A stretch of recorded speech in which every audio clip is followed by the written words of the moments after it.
Sabata ny andro miona indray isika amin'ny maraina aty amin'ny alalan'izao lesona sekoly sabata izao. Ampifaliana no andoranay telo mianadahy reto ny arahaba ho antsika tsirairay avy sy alorana ny firarian-tsosady ety am-piandohana ka ny fiadanan'ny tompony ho aminao sy ny ankohonanao. Miaraba anareo miravavy. Eny ary alohan'ny andiniantsika ny ten'Andriamanitra dia andeha atombosika amin'ny lalan'ny vavaka zany, angatahako ny namako ato ampiraintsika amin'ny lalan'ny vavaka. Ivavaka isika. Rainay masina sy tsara indrindra izay ny an-danitro, fisaorana sy fankasitrahana natolotrainao noho ny fitahiana izay omenao anay nahatraranay izao sabata izao. Misaotra no famindram-ponao ary misaotra ny amin'ny famelan-keloka izay efa tolotra ao anay sahady. Angatanay Tompo ny fanahinao masina ankehitriny mba ho aty anatinay azahoanay mandray ny teninao ary samofeno izany fanahy izany na ny mpiaino na ny izay hitondra izany fandarana dia mangataka ny fanatrehanao, mangataka ny fahasoavanao aminay azahoanay manatotoza izao fandarana izao. Fatononay ny vavaka amin'ny anaran'i Jesosy. Amen. Amen. Lesona fahaenina no diniantsika, fidinina moa zany raha ny tena izy, mitoky amin'ny Kristy iriry ihany. Miaraba anareo miravavy. Toy ny mahazatra izy miravavy dia misy andinina atao tadidiana, tsy anjery zany, andimba ataontsika izany amin'ity andinina. Ya. Ny tsy anjerintsika indray dia ao amin'ny Filipianina toko 7 andininy 10 sy ny faraika ambin'ny 10 manao hoe eny mba ho fantatro izy sy ny herin'ny fitsanganana amin'ny maty ary ny fiombonana amin'ny fijaliana ka ampitoviana endrika amin'ny fahafatesany raha mba misy atratrarako ny fitsanganana amin'ny maty. Sotra indrindra toko somary sarotsarotra ny andinina atao tadidiana iny kanefa manana heviny lehibe amin'ity lesona rahantsika manana ity. Amin'ny Filipianina toko 7 no tena iompana ny fanaovantsika eto androany manomboka amin'ny andininy 1 ka hatramin'ny andininy 9 toy ny hoe mamaranteny Paoly farany hoy izy. Toy ny mamaranteny kanefa amin'ity toko 7 ity dia anatra nataon'ny Paoly mba tsy haneken'ny Filipianina ny amin'ilay mpampianatra sandoka ary mba hitadiavany androso amin'ny fitondran'ny tena tsara rehetra araka an'Andriamanitra. Ny zavatra misy mantsy izy miravavy mbola betsaka ny olona misalasala ny mikasika ny famonjena amin'ny lalan'ny finoana irery ihany.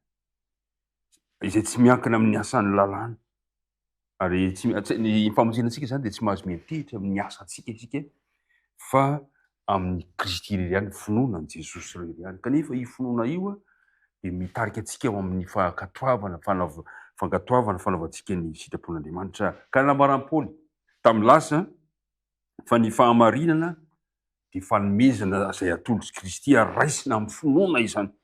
Raisina amin'ny finoana fa tsy avy amin'ny lalàna. Tsy hoe manilika lalàna Paoly akory raha izany, fa mitondra antsika kosa eo amin'ilay finoana ary ny finoana no mitondra antsika kosa amin'ny fankatoavana ny lalàna. Ity napetraka Paoly dia izao hoe Kristy no zavatra rehetra ho antsika.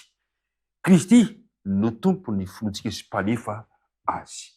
Ho zalaintsika roa ny dinity fanaovantsika eto amin'ity androany ity, dia ny voalohany dia ny torohevitra napetraka Paoly mba tsy ho very ny famonjena antsika. Ary ny fizarana faharoa dia torohevitra mba hijanonana ao amin'ilay famonjena.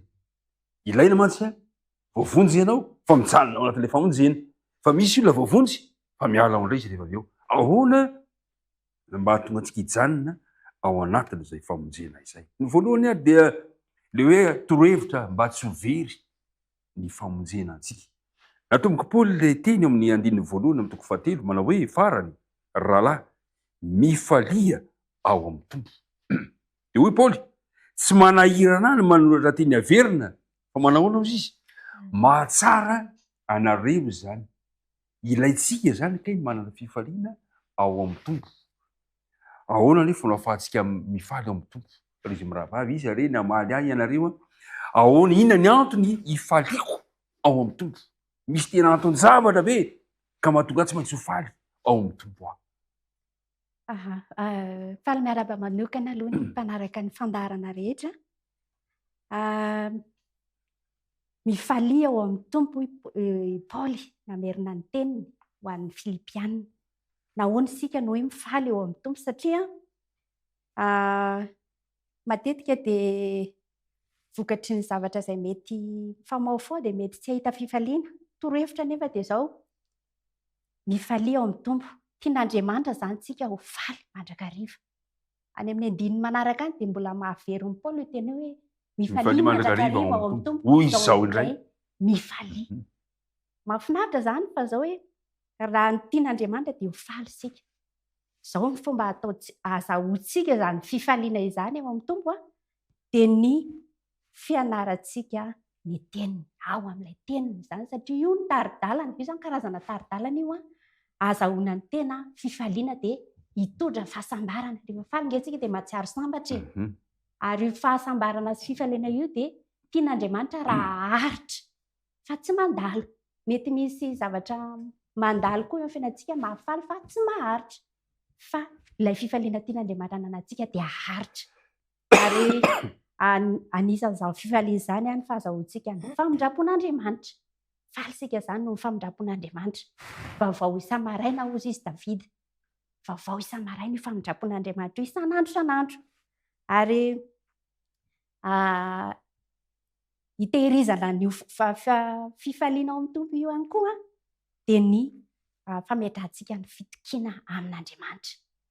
Mila mahatoky an'Andriamanitra izany isika mba hahatonga antsika ho faly mandrakariva. Ary rehefa faly isika dia faly ihany koa isika noho ny fitahiam-pamonjena.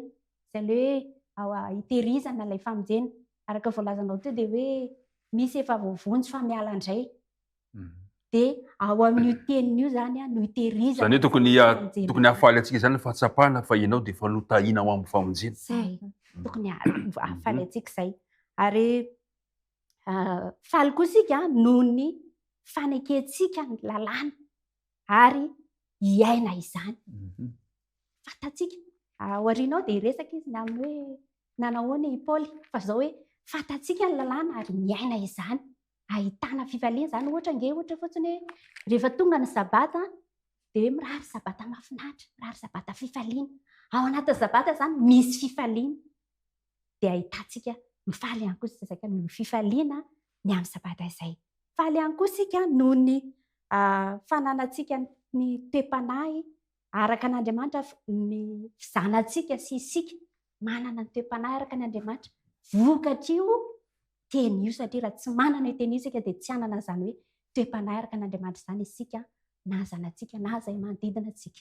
Ry mpiara-midinika namana, mpiara-mianatra namana isany, ilaintsika izany ny mifaly ao amin'ny tombo amin'izao sabata izao.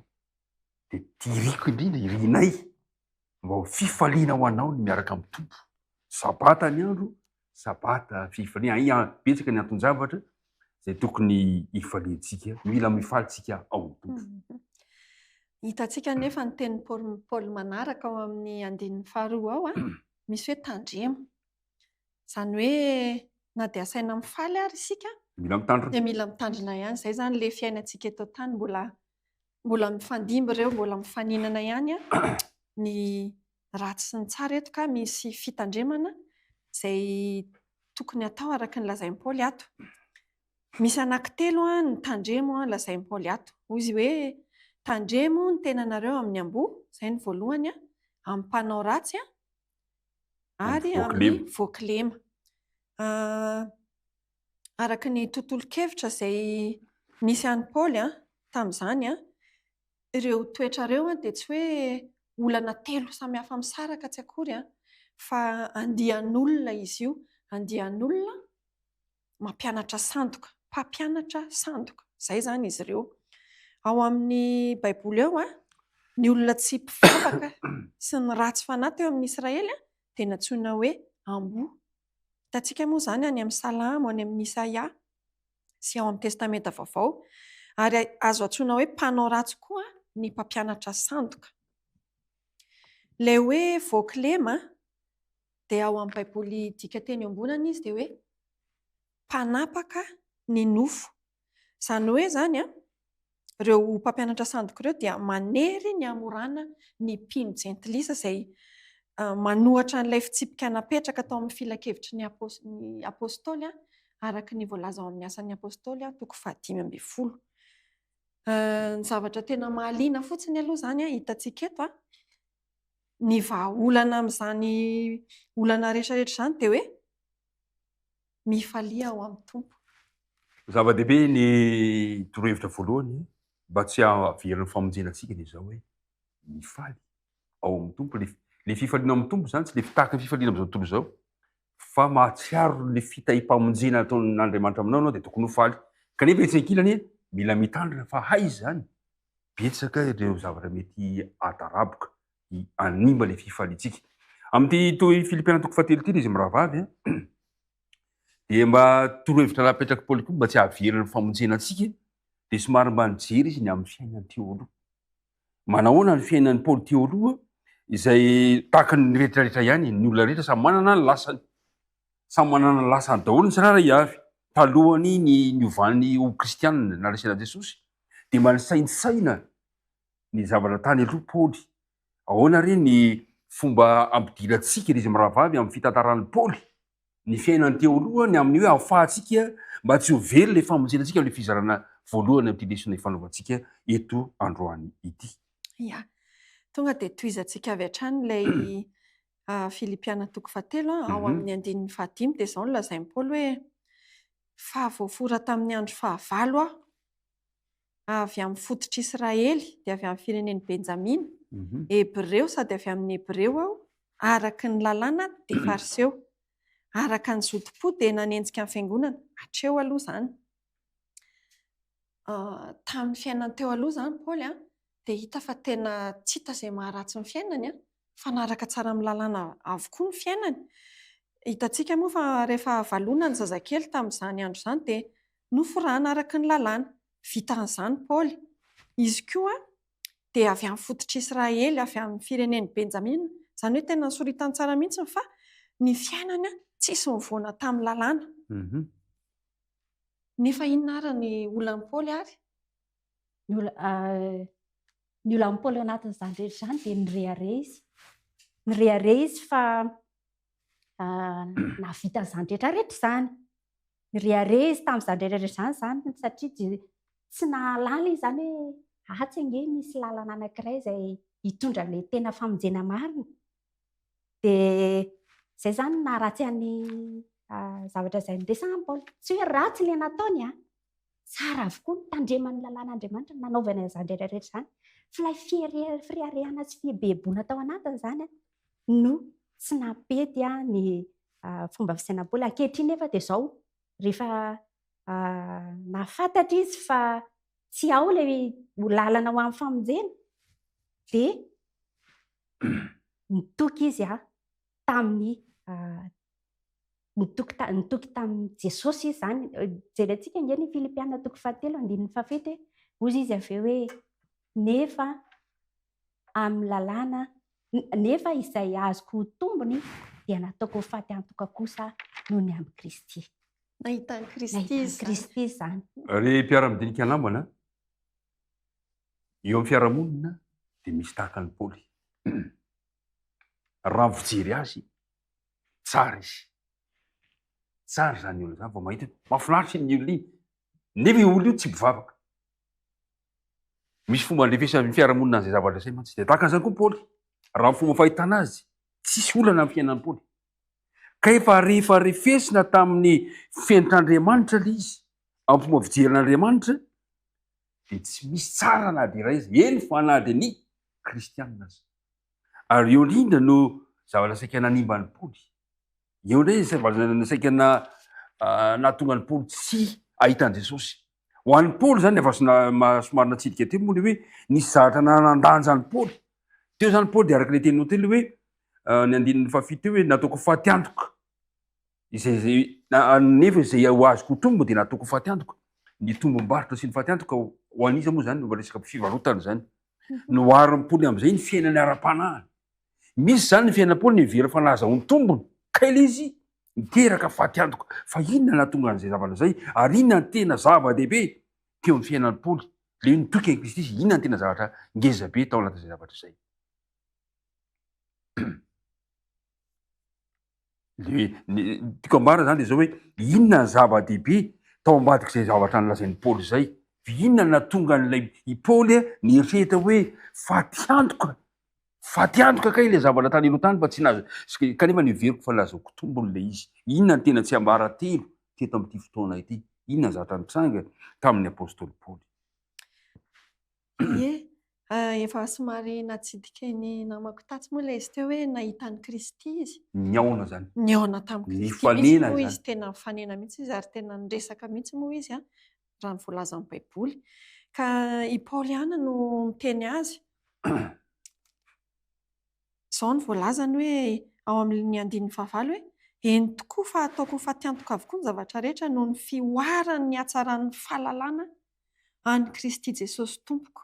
Izany hoe zany io fahalalana io hatsarany fahalalana Kristy Jesosy io zany nampisokatra ny mason'ny Paoly na ahafantarany fa tsy izy daholo ny hafa rehetra fa ity fahalalanan'i Jesosy Kristy Tompo ity no tena zava-dehibe teo amin'ny fiainany. Niraisiny mihitsy zany hoe tena Kristy ny tsara indrindra fa tsisy dikany ny ambiny rehetra, izy ihany no mahavonjy. Izany hoe ahoana moa ilay hoe mahavonjy? Tsika moa maha-kristianina tsika dia inona izany voavonjy? Tsy hoe tafita. Mahazo ny fiainana. Tsy hoe tafita amin'ny fiainana na mandrakizay. lasa mpanefoefo, fa ilay mahazo ny fiainana mandrakizay satria ataontsika ina tokoa moa zany ny arentsika sy ny fahasambarantsika eto tany raha ohatra ka tsy azontsika akory ny fiainana mandrakizay. Dia tsisy zavatra sarobidy kokoa mihoatra ny fiainana mandrakizay ary takatry Paoly izany hevitra izany nahatonga anazy namela ny fiainany taloha rehetra na dia tsara ary izany teo mason'izao tontolo izao fa tsy natakalony any Kristy fa nalaony Kristy.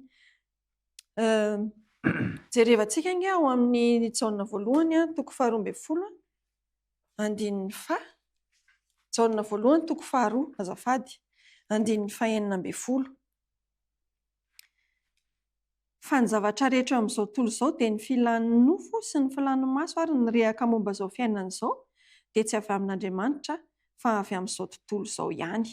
Ary mandalo izao fiainana izao sy ny filany fa izay manao ny sitrapon'Andriamanitra no maharitra mandrakizay. Iny tapany farany iny zany no takatry Paoly nahatonga anazy nanaiky hoe ho atao fatiantoka avokoa ny zavatra rehetra azony an'i Kristy. Re mpiara-mianatra lesona sekoly sabata ny fizarana voalohany zany raha fitinina dia hoe nitorohevitra mba tsy ho very ny famonjena anao dia voalohany tarintsika mba hoe mifaly ao amin'ny tompony. Faharoa mila mitandrina isika amin'ny fampianarana sandoka izay mety hitsofoka eo amin'ny ivon'ny fiangonana. Ny zavatra fahatelo izay niresantsika ihany koa tao anatin'izay toezavatra izay dia taliremo mila mitandrina ihany koa tsika ny amin'ny fiheverantsika ny fireharehantsika izay mety fiainantsika amin'izao sy ny lasa kanefa manakona antsika tsy ahita any Kristy. Ary niresahana taminy koa fa ny fifanenana amin'ny Jesosy, ny fihaonana amin'ny Jesosy dia nanova ny kion-dalana anankiray amin'ny fiainan'ny olona anankiray tahaka ny apôstôly Paoly ary nametrahany tena zava-dehibe.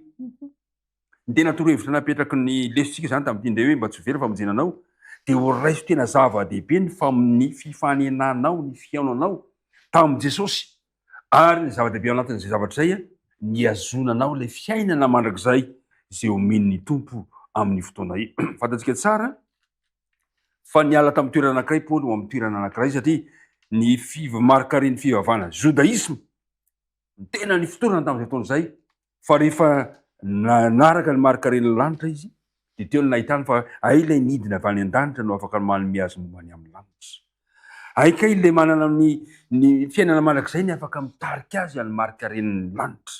Ary dia zava-dehibe izay ary hitantsika tsara fa tao amin'ny filazantsara Maty tao amin'ny Jaona mantsy azafady toko 5 ao dia nahitantsika ilay tantaran'ilay lehilahy jamba kanefa Jesosy hoe te ahiratra ve ianao dia amin'ny fotoana io hoe mba ahafantarantsika hoe zava-dehibe araka ny tentsika teo fa ny fiainana mandrakizay koa dia zava-dehibe manana lanjany eo amin'ny famonjenantsika tsirairay avy. Fizarana faharoa nandeha ho jerevantsika ary ahoana ary ny fomba hiazonantsika hijanonantsika ao anatin'ny famonjena ny mampalahelo tokoa mantsy misy olona efa nifaliana tamin'i Jesosy fa avy eo miala izy. Misy olona efa nahita an'i Jesosy efa naray ny famonjen'i Jesosy kanefa navotsony indray ilay izy.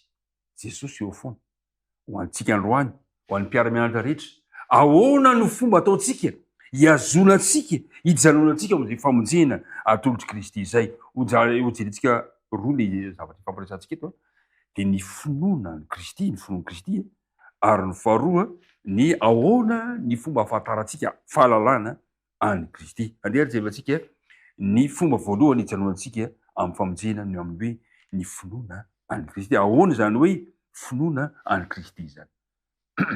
Raha jerentsika iverenantsika kely ny akasika ny Paoly de anisan'ireo izay nitoky na natoky ny fahamarinana izy. De nge jerentsika nge ny momba azy asan'ny apôstôly toko 7:1-2 itsika vetivety ary Saoly mbola ny fofo fandrahonana sy famonoana tamin'ny mpianatry ny tompo ihany. Dia nakao amin'ny sorona be izy ka nangataka taratasy taminy ho any amin'ny sinagoga any Damaskosy mba hoentiny mifatotra ho any Jerosalema izay rehetra hitany momba izany fampianarana izany na lahy na vavy. Hitantsika izany fa zao hoe nakany Damaskosy mihitsy izy nienjika ny kristianina. Ary rehefa teny an-dalana izy araka ny fahafantatsika dia nifanena tamin'i Jesosy, niaona tamin'i Jesosy. Teo zany ilay fivapon'ny Paoly, niaona tamin'i Jesosy izy. Rehefa tonga tany Damaskosy izy dia resy ny fahamarinana ray hafa io zany satria ny fahamarinana teo dia hafa. Eto indray zany ny fahamarinana vaovao rainy dia ny finoana Jesosy. Io zany nandresy amin'ny Paoly, resy izy tamin'ny fotoana io. Dia izay ilay hoe finoanan'ny Kristy. Finoanan'ny Kristy. Io finoanan'ny Kristy io zany rehefa niaona tamin'i Jesosy izy dia nampivaziny. Dia efa vakintsika ao amin'ny lesona paragrafy pejy 520 ery amin'ny tapany farany indrindra. Ny an'ny finoana mahavonjy dia ny finoan'ny Kristy. Ny finoany irery ihany no nanefa katoavana tanteraka sy mahay mankatoa. Tiako tsindriana kely zany ny finoanizmy, finoan'ny Kristy. Tsara manamarika fa Kristy dia olombelona tonga teto ambony tany ary nanana finoanan'Andriamanitra izy. Niray tamin'Andriamanitra izy. Tsy Andriamanitra izy fa olombelona izy ary toa antsika izao zany afaka manana an'izay finoana izay.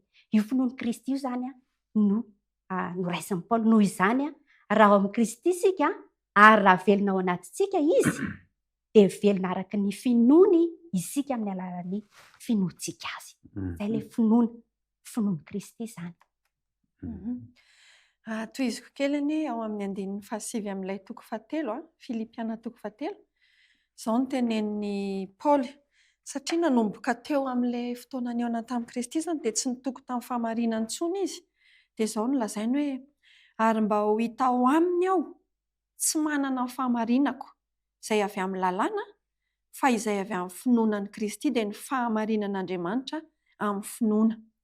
Io zany ilay misy fahamarinana anankiroa voalaza teo fa ilay fahamarinan'Andriamanitra dia amin'ny finoana. Inona zany dikan'ilay hoe ao amin'ny Kristy? Io zany ilay finoana. Rehefa tena zohina zany ilay izy dia dikany hoe ao amin'ny Kristy dia hoe Kristy ao anatintsika. Izany hoe izaho amin'ny Kristy, Kristy atao anatiko. Ary rehefa izay no miseho dia manjary manana ny finoan'ny Kristy koa. Ilay finoan'ny Kristy mihitsy ny lasa ato amiko satria tsy izaho intsony izany no mivelona fa Kristy mivelona atao anatiko. Misy karazam-pinoana anankiray mety mahadiso hevitra antsika mandrakariva tsara ihany ho jerentsika izay ao amin'ny Jakoba toko 2:7-10. Izao no voalaza ao hoe ianao mino fa iray ihany no Andriamanitra, koa tsara izany ataonao izany. Ny demônia koa mba mino izany ka dia mangovotra. Raha ohatra izany ka hatreo fotsiny ny finoantsika dia mitovy amin'iza izany isika. Somary mampatahotra ihany mitovy amin'ny demônia isika raha hatreo fotsiny. Fa soa ihany fa tsy hatreo fotsiny kay ilay finoana. Amin'ny teny Grika io finoana io dia atao hoe pistis izay midika hoe fahatokiana. Ary n'ilay fahatokiana araka ny fahafantarantsika azy ny atao hoe fahatokiana dia ilay hoe fankatoavana, manao ny marina, manaiky hita eo amin'ny fiainana. Ry mpiara-midinika namana, zava-dehibe ny fampiresantsika teto androany amin'ity resaka ity hoe ny finoan'ny Kristy. Zava-dehibe ilay tenin'ny Paoly hoe ary mba ho hita ao aminy aho. Petraka amin'ny fanontaniana amiko sy aminao. mba hita ao amin'i Jesosy ve ianao? Mba hita ao aminy avy ary mba hita eo amiko ve Jesosy? Misy moa hira anankiray hoe tazanao aminao ve Jesosy? Tazana eto amiko ve Jesosy? Fa ho an'i Paoly dia izany no zavatra mba tarigetrany izany no famporisena mba ahafahantsika mijanona ao amin'ny famonjena tompon Kristy amintsika dia tokony ao amin'ny Kristy sanandro isika tsirairay avy ao isika ary tadio tsara fa ileo ao amin'ny Kristy io dia tena mahafoaka ny drafim-pamonjena manontolo izy io, izany hoe manomboka amin'ny fahaterahana fahalalantsika ara-panahy le fahendrena zany dia makany amin'ny fanamarinana amin'ny finoana zay le fanamarinana dia mitondra antsika makany amin'ny fiomanantsika ao any an-danitra amin'ny fanamasinana ary fanomezam-boninahitra amin'ny fiavian'i Kristy fanondrony io fanavotana famonjenantsika amin'ny farany le hoe ao aminy zany dia tena mitarika atsika ary tena milaza antsika fa ny famonjenantsika dia tena asa Kristy hatramin'ny farany ary famonjenantsika nefa dia manomboka amin'izao anio izao, manomboka androany izay fotoana izay. Andeha hijerentsika le fizarana faharoa anatin'le fizarana faharoa isika dia le hoe fahalalana any Kristy. I Paoly hitantsika tsara eo amin'ny andininy 12 dia hoy izy Paoly hoe tsy toy ny efa nahazo sahady na efa tanteraka sahady fa miezaka aho hiazona zay niazonana any Kristy ry rahalahy tsy mbola nataoko efa nahazo ny tenako, tsy mbola nahazo ny tenako fa zavatra iray aloha nataoko manadiny izay zavatra aoriana ka miezaka natratra ny zavatra eo aloha. Eny miezaka natratra ny marika aho azahoako ny loka ny fiantsoan'Andriamanitra any ambony ao amin'ny Kristy Jesosy. Ahoana le hoe fahalalana any Kristy? Eo ny idirantsika ao amin'ilay andinina atao tadina ka amin'ity androany ity isany afaka ilazika hoe ahoana ary ny fomba atao ahafantarantsika alalantsika any Kristy. Eo amin'ny andininy 10 le Filipiana 4 andininy 10 ka hatramin'ny 12. Eny mba ho fantatra izy sy ny hery fitsanganana tamin'ny maty ary ny fiambonana amin'ny fijaliany ka ampitoviana amin'ny endriky ny fahafatesany raha mba misy ahatratrarako ny fitsanganana amin'ny maty. Dia toizantsika ihany efa vakianao teo fa dingantsika amin'ny andininy 14. Eny miezaka nahatratra ny marika aho azahoako ny lokan'ny fiantsoan'Andriamanitra any ambony ao amin'ny Kristy Jesosy. 15 ko aoka isika rehetra izay tanteraka hevitra izany fa asehoan'Andriamanitra aminareo izany raha sendramana saingy hafa ianareo kanefa aoka ho amin'ilay efa azontsika sahady ny mbola izorantsika. Izany hoe ahalalantsika amin'ny Kristy zany dia tsy misy afa-tsy ny hoe fahafantarana an'Andriamanitra. Ahoana no ahafantarantsika an'Andriamanitra? Ny ahafantarantsika an'Andriamanitra dia izao ao amin'ny teniny hoe dinionareo soratra masina. Ao amin'ny teny io no ahalalantsika ny teny any Kristy zany ary ny famakiana, fandiniana zany sy ny fiainana izany. Efa nambaranao teo hoe hitazanao amiko ve Jesosy? Tazanao amin'ny fiainana rehetra rehetra. Ary ny manaraka izay dia izao hoe na dia mamaky ary isika na dia mandinika ary isika raha tsy eo ilay mpitari-dalana ny fanahy masina dia tsy hahatakatra izay tian'Andriamanitra hatongavana isika. Fa ny fangatahana ny fanahy masina ihany koa zany azahoantsika mahafantatra an'Andriamanitra. Any Jesosy ia, satria manko ny mpianatra nahita an'i Jesosy mivantana kanefa mbola hita fa tsy ampy ihany ny fahalalany ny fampianaran'i Jesosy na dia ny fanerasera tamin'ny vantana ary.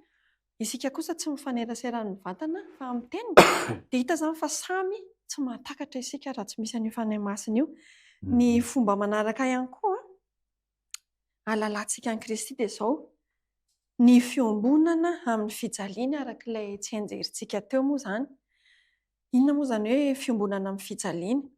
Isika dia mandalo fizahan-toetra eo amin'ny fiainantsika ka rehefa miatrika ireny fizahan-toetra ireny isika, izany hoe ny fizahan-toetra rehetra hatrehana, ny fanandramana maharary rehetra izay zakaintsika hiaretantsika, ireny dia manampy antsika hafantatra sy hankasitraka bebe kokoa ny zavatra nolalovan'i Jesosy noho ny amintsika. Ary ao anatin'ireny fizahan-toetra ireny manko dia misy lesona ampitaina amintsika ary misy hery omen'Andriamanitra antsika ary izay no hatakarantsika amin'ny fomba mazava kokoa ny teniny sy ny sitrapony.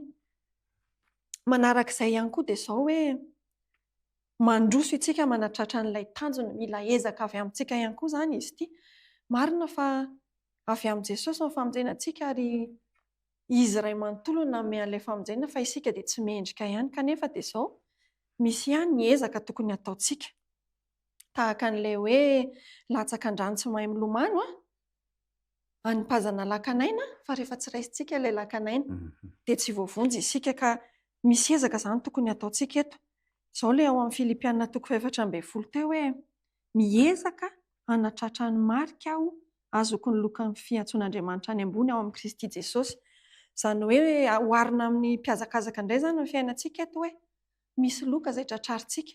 Etsy amin'ilay noty ambany kely ao amin'ny Baiboly momba an'ilay hoe fiantsoan'Andriamanitra any ambony dia eo amin'ilay noty kely ao ambany eo dia hoe ho any ambony.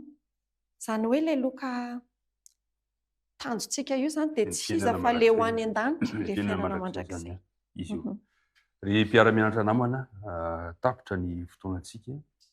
Raha fitinana vetivety izay zavatra ny fahalalana Kristy dia zavatra telo no resahana teo. Ny voalohany dia amin'ny alalan'ny teniny izay voasoratra ampitomboy ny fandiniana ny tenin'Andriamanitra. Faharoa ny fiombonana ao amin'ny fijaliana, ireo karazana fizahan-toetra sy zavatra maro samihafa.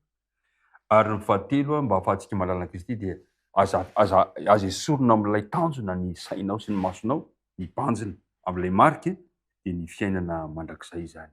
Izy miravavy, inona ry ny teny farany mba omentsika ny mpiara-mianatra amin'ity androany ity na teny farany dia ato no meko azy ary. Araka ny lohateny dia hoe mitoky amin'ny Kristy iry ihany. Inona moa ny tanjona? Ny tanjona dia ny ho any an-danitra. Izany hoe mihazakazaka isika eto. Toy ny hazakazaka amin'ny fiainana kristianina. Misy tanjona, misy marika izay tratrarina araka ilay efa hitantsika teo.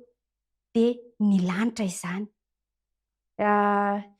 Tsika izany tsy miaina fotsiny eto hoe mandeha fotsiny fiainana isan'andro. Fa tokony ho tadidiana foana izany hoe manana tanjona ho tratrarina eo amin'ilay hazakazaka maha-kristianina.